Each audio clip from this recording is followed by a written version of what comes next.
Hey, welcome to the Garage Door program. And with us in the garage is Mr. Sal Favazza. Did I say that right?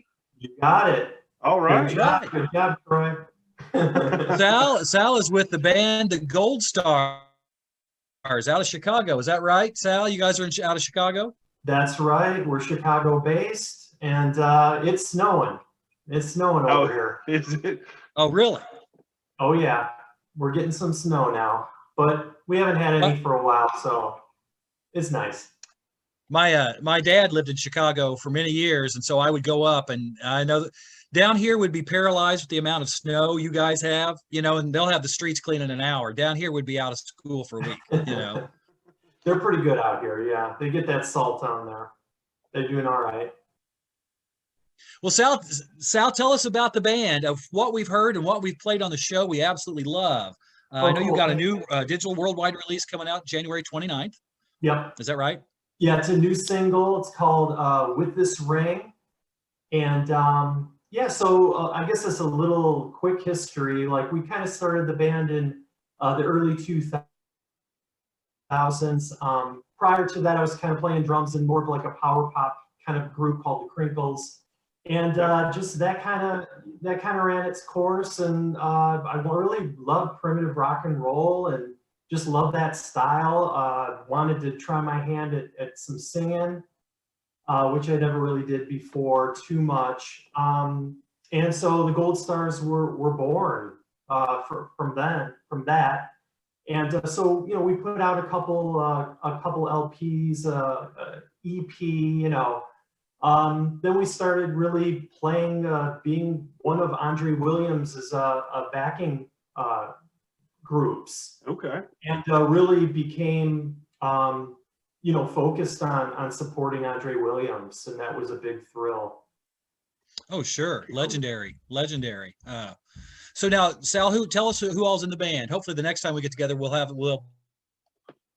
to do everybody, but who all's in the band? Well, I guess to continue that, like as far as like, so we were playing with Andre for quite a while, almost a decade, and so we sort of put the Goldstars kind of on the back burner as far as like our own material, and we would do an opening set, and play our stuff, and then do his stuff, of course, and so we kind of put things on a little bit on the back burner of our own music. And Mr. Williams passed away in March of 2019. And but before that, we were a little bit more inactive. He was pretty inactive, and he's 82 years old when he passed. And so I kind of picked things up.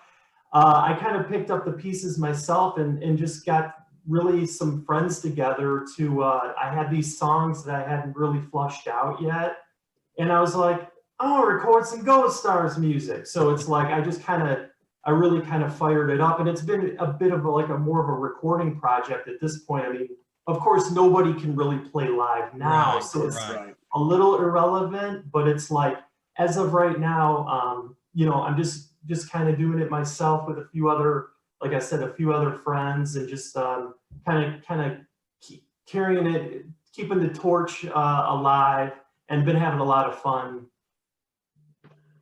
doing it. So Awesome. it's been a big thrill. Well, I know you guys have been pretty successful. I know you're on Sirius. You've been on Little Stevens, I think, Underground Garage a couple times. You guys have had, for just kind of getting it going, you guys have had some Yeah. great success. Yeah, like we've been really lucky, like with these few singles that I released recently.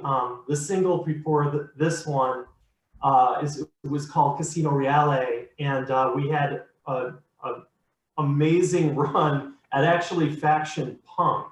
Yeah.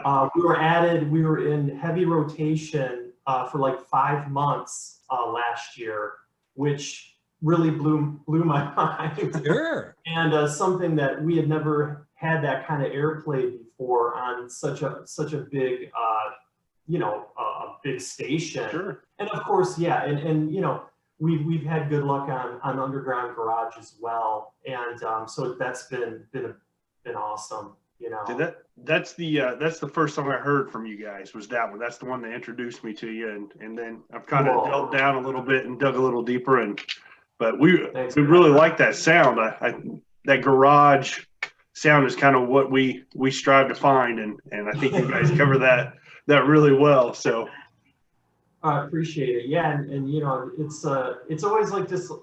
You know, I listen to a lot of different styles of music, like I'm sure you guys do, but you know, this type of style's really fun to play. It's really fun to write. yeah. And you know, you don't have to be the best singer. You know, it's I kind of just fumble my way through it. And but for this new one we had with this ring, I always was a big fan of Jim Diamond and what he did with, you know, he has just a huge list of amazing artists he's worked with in the past in the genre. And I said, hey, can you mix and master this? You know, so it was really cool. I'm a fan of his, you know, and it was really cool to work with him, you know, have him mix and master a track, because I mean, I can't go there and record, you know, or I would love to do that. So hopefully maybe someday I'll be able to do that and work with Jim even closer.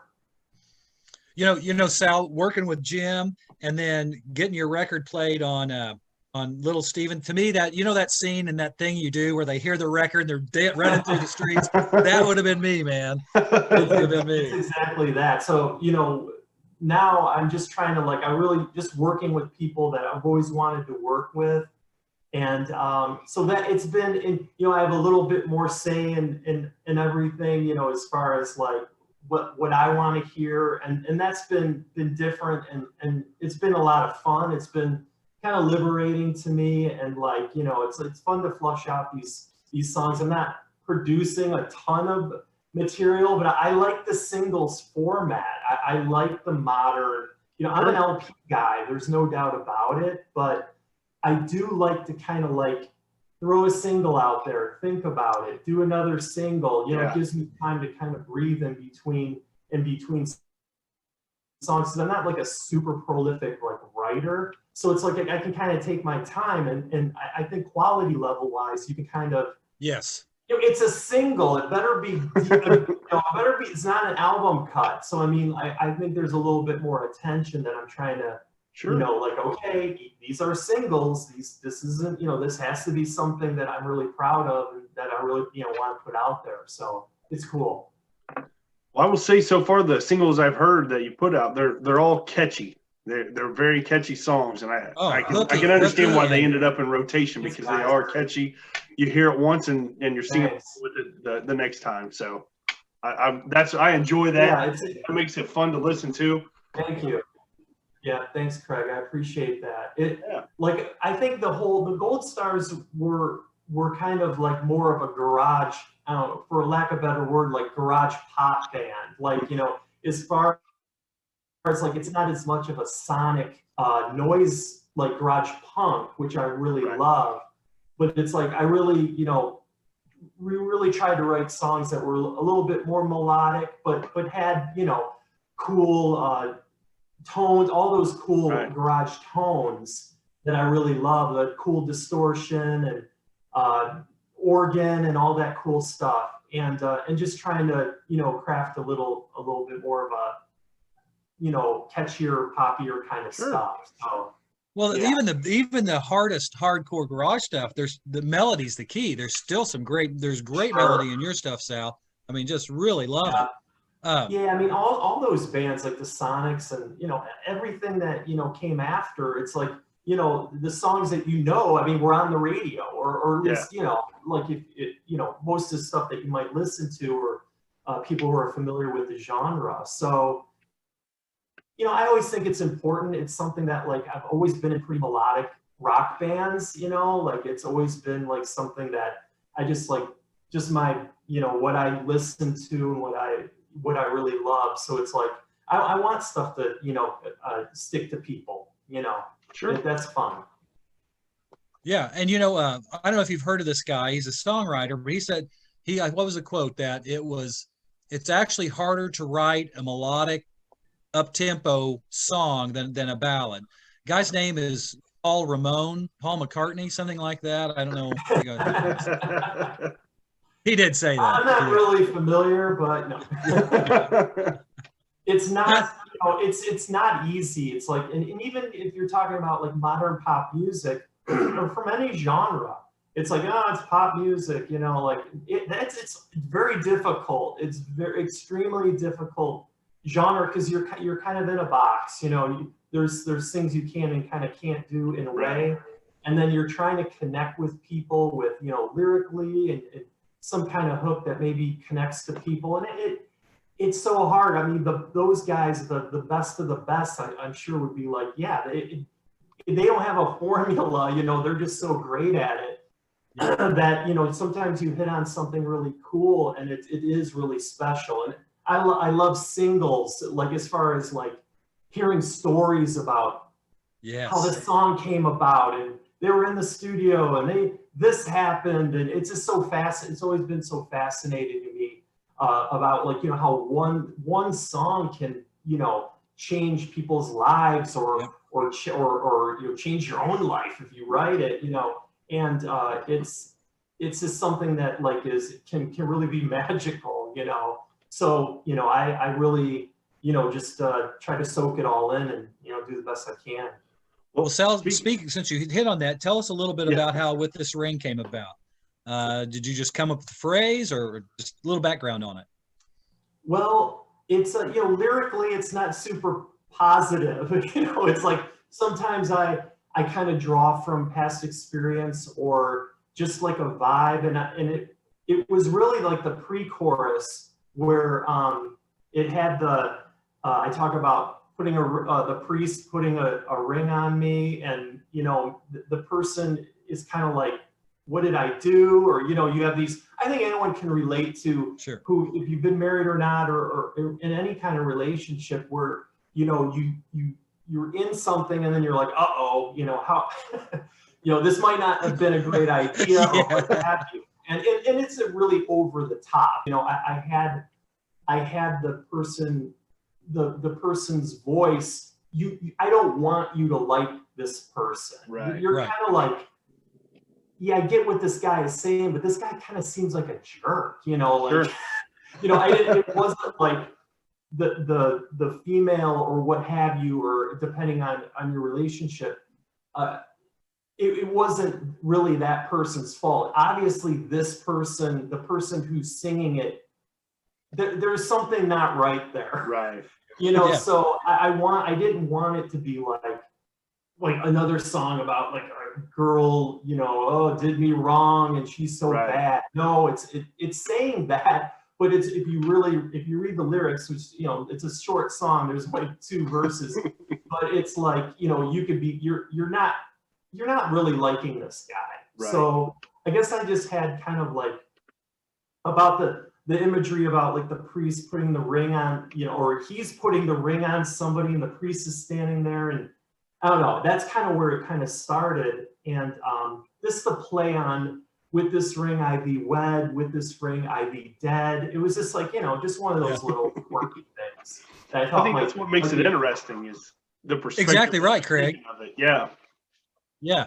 And, everybody's felt those emotions, you guys. I mean, we may not admit it, but there's been times where like, oh, everybody has felt those emotions, good or bad.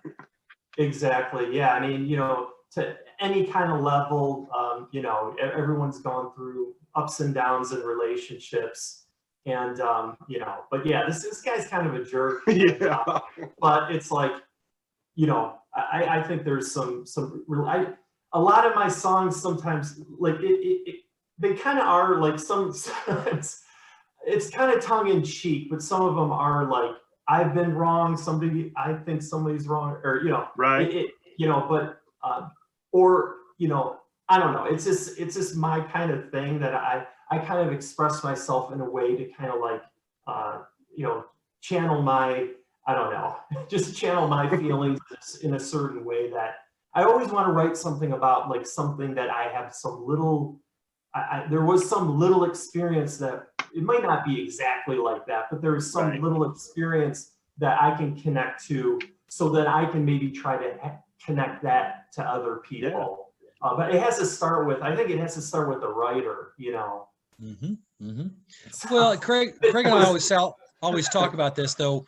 We want in the garage door program, what we want is we want authenticity, and you know this is authentic. This is a true feeling that you're expressing, you know, and you yeah. believe in the music you're playing too. Um, Now, as far as what are you playing anything in the band or just singing or are you still drumming? What are you doing? On this one, you know, on these singles that I've put out, I've been playing drums, I've been playing the bass, and also singing. So I just needed some guitar work and some organ work. So it's been fun to be, because I didn't play the drums in the Goldstars. So it's been fun to kind of do that. I played drums in early on when I started playing music, and like the artist I mentioned, the Crinkles. I played drums in there, but I always played bass. So my brother's a drummer. I kind of learned how to play. I moved to Chicago. My friends, we already had a bass player, so they're like, "You have a drum set, you're the drummer." I tried to do my best, and it was always a lot of fun. But then I wanted to get back to playing bass with the Goldstars, and so I do know how to, you know, I do hack my way through both, and so I was able to do both, you know, with these singles that you guys checked out. That's cool. Now, what label, Sal, would I mean, is there a certain label you guys are signed with? Are you independent? Where can people go to find your stuff? Well, I'm putting everything out myself, and you can get them on all the streaming services. You know, I have a regular independent distribution. You know, so all the streaming services, all the digital services. I haven't gone physical with these singles, so you know, maybe I'll, you know, once I get like, you know, 10 of them together or what have you, maybe I'll kind of package it up, and I would love to do kind of like maybe a little vinyl release or something as a little vanity thing, you know, because I love vinyl, I know you love vinyl, Troy, too, you know.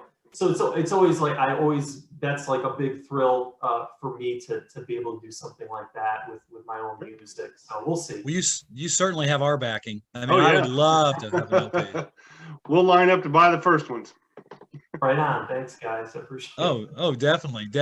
Now, Sal, yeah, first of all, I know you're not a gear guy, really, you know, you're not up on that, but Craig and I are both drummers. I collect drums, you know, we go to the Chicago Drum Show every year. I don't know if you've ever heard of it. Well, I see right behind you, of course. Big Oh, stacks- yeah, stack of yeah. drums.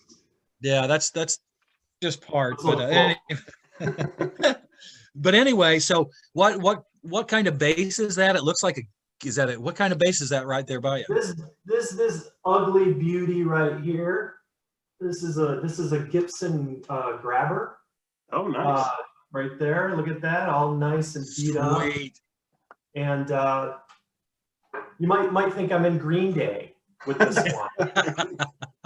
But I've had that for a while. I bought it in a pawn shop and outside of Detroit, and it was all, you know, house screws and the pickups, and it was all hacked together. And I kind of try to bring it back to its original state. You know, I'm one of those crazy kind of people like that who like to have everything original and Yes. you know, try to get it to spec and stuff like that. You're not that way, Troy, are you? No. No. I've got a black diamond, a 60s black diamond pearl kit out here. I'm waiting for the right tension rods, you know, that I'm restoring. Well, then you can relate. Oh yeah. So it's a sickness. It is. Now, Sal, who would you say are some, I mean, just off the top of your head, we know the usual people, anybody in particular that's influenced you quite a bit, music wise?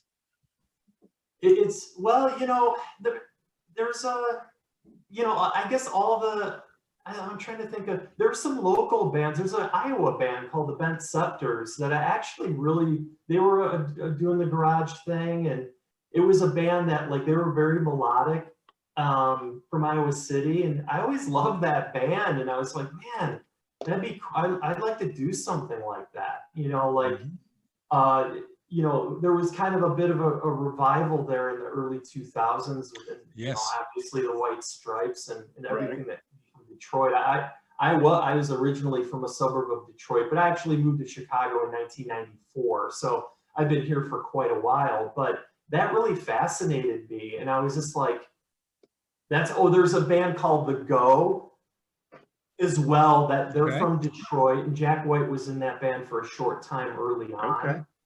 And they were on Sub Pop, and they've been on other labels early on. And just that first Go record, I was listening to it nonstop, and I'm like, man, that is just so cool. I love, like, I'm just like, well, why don't I just do that? Like that's how garage bands, get started. Oh, yeah. It's like, oh, I don't know. I'll sing. I'll play bass. I'll sing. Like, I don't know. Right. And then formed it, and that's how bands start. Just like, you just got to be like, man, I really want to do this, and I really did have a love for the music, and it kind of fit more my personality. As far as the primitive, simple, like, my playing style has always been very simple, and just barely function, and it's so it fit me, and it felt like a natural thing. The band I was with before started to get a little bit more technical, a little bit, for what it was power pop wise, and songwriting was getting a little more technical. A lot of different parts started popping up, and I'm like, man, I think, all right, I want to go the other way. Yeah. So Yeah. Well, we're glad you did. Yeah. Yeah. We're glad you did. Definitely. Now, Sal, do you remember a band called the Detroit Cobras? Are you familiar with those guys? Yeah, we almost I'm a opened big for those fan. guys. They couldn't make it to Chicago, Oh. and they had to cancel, and I was really bummed out. But they have that soulful thing going on, which is really cool. And they do. I know they do a lot of.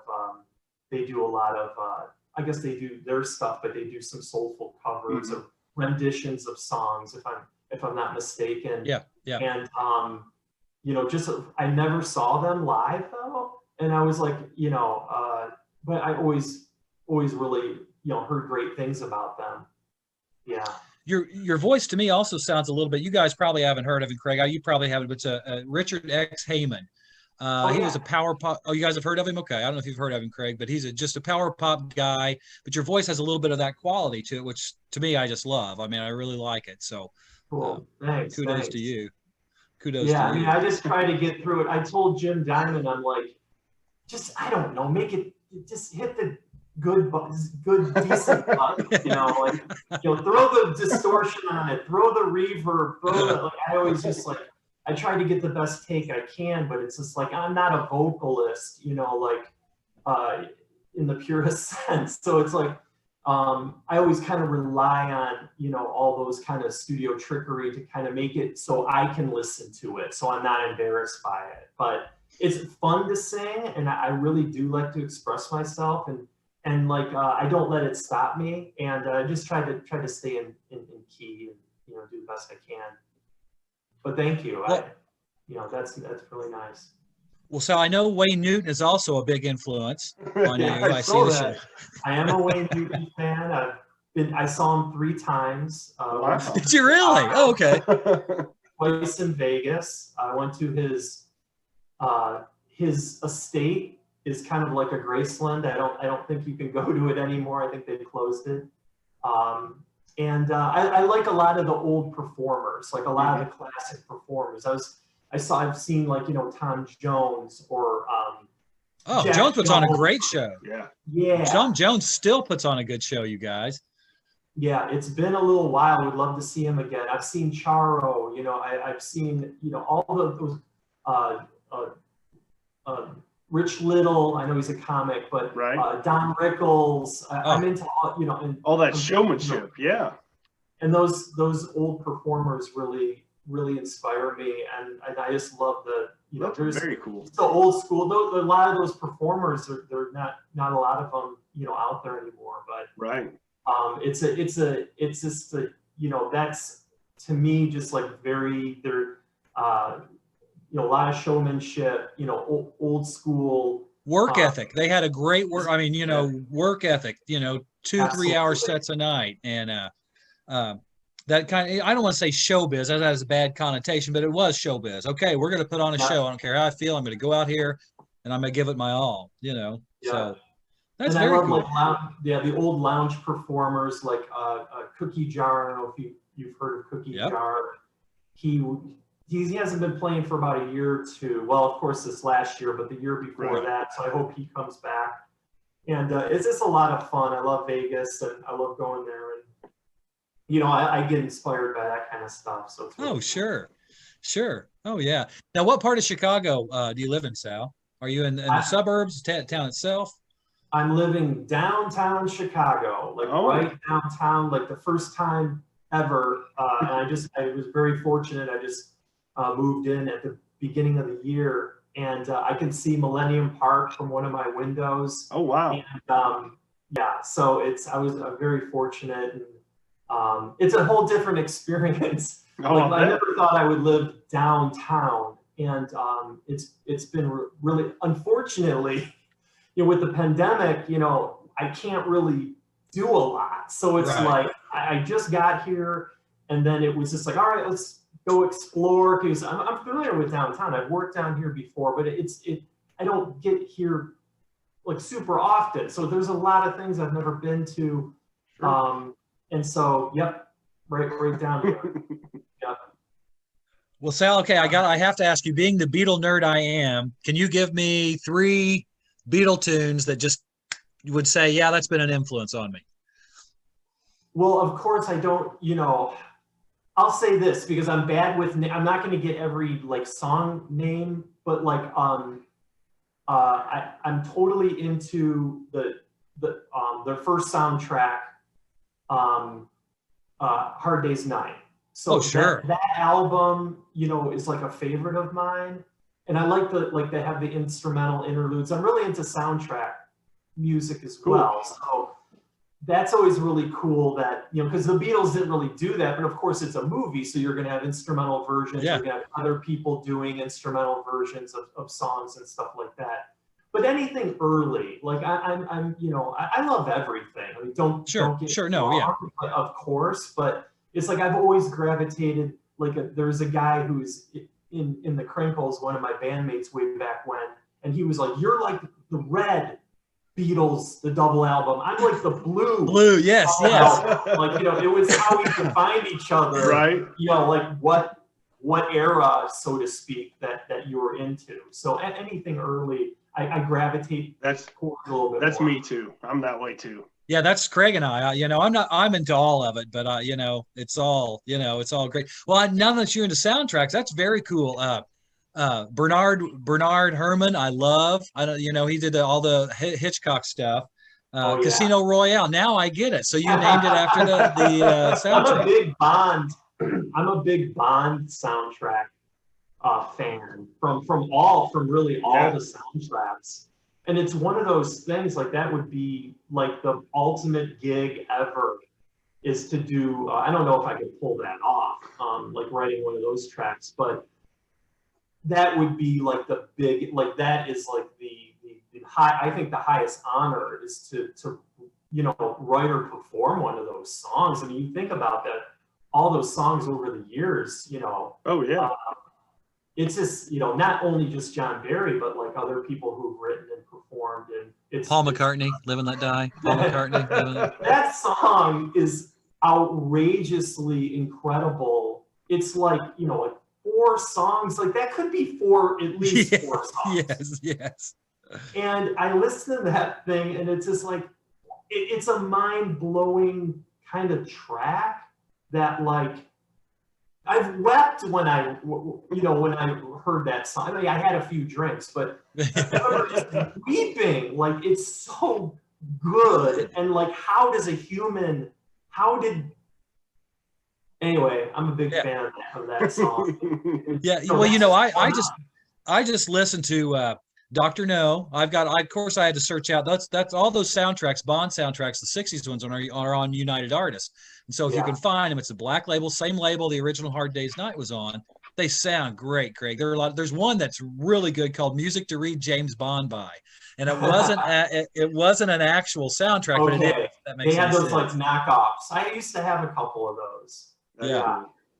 I'm even into like the 80s stuff, like Aha. That's an incredible track. Of course, Duran Duran, I'm a huge fan of anyway, but it's like that's a great story. If you guys don't know, like they did write they like called John Barry. Like he wow. showed up, and him and Nick Rhodes didn't get along, and it was a whole story how they're sitting. Let's call John Barry. You know, it was just like, what? You know, and of course they're Duran Duran. They could do whatever they want. Yeah, right? yeah. So he did collaborate on that song, which is incredible. So, you know, it's one of those stories that was just like when I was reading during one of the Duran Duran books, and he went into detail. One of the Taylors, John Taylor, went into detail about that, and that was a lot of fun. But yeah, it's like then even now with Adele's track from a few bonds ago.